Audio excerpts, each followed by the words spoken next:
สวัสดีครับพ่อแม่พี่น้องมื้อนี้ผมไปพ้อสัตว์ป่าที่บ่ได้เห็นมาโดนหลายปีเติบพี่น้องเอ้ย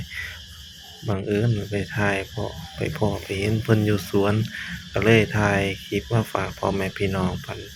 เบิ่งปันแย่งกันพ่อแม่พี่น้องเอ้ยเพื่อลางคู่ลางคนบ่ได้เห็นโดนบ่ได้พ้อบ่ได้เจอเพิ่นก็เลยร้อยถ่ายคลิปเบิ่งลายงามๆมาฝากพ่อแม่พี่น้องเอ้ย ยืนเจิ่นเถินอยู่แล้วคอยจอบคอยย้างสัวสิได้ภาพมาปันฝากปันเบิ่งพี่น้องเลยว่าเพิ่นละเฮ็ดหูเบิ่งอยู่โอ้ยย่องละย่องจอบละจอบสัวสิได้ภาพพ่อแม่พี่น้องได้เบิ่งได้แย่งนั่นเด้สิพ่อเบิ่งกันออกบ่เนาะหูแผ่แหว่อยู่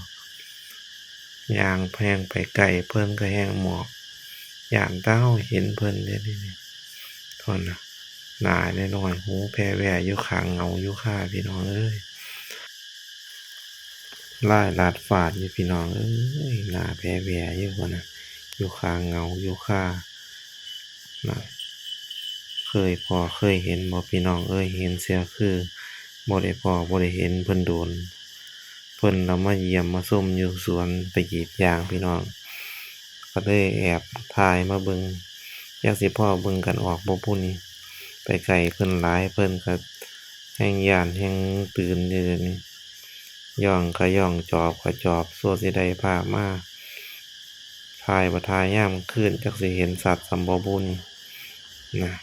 ไกลแน่ล่ะจอบแต่สิไปจ้อย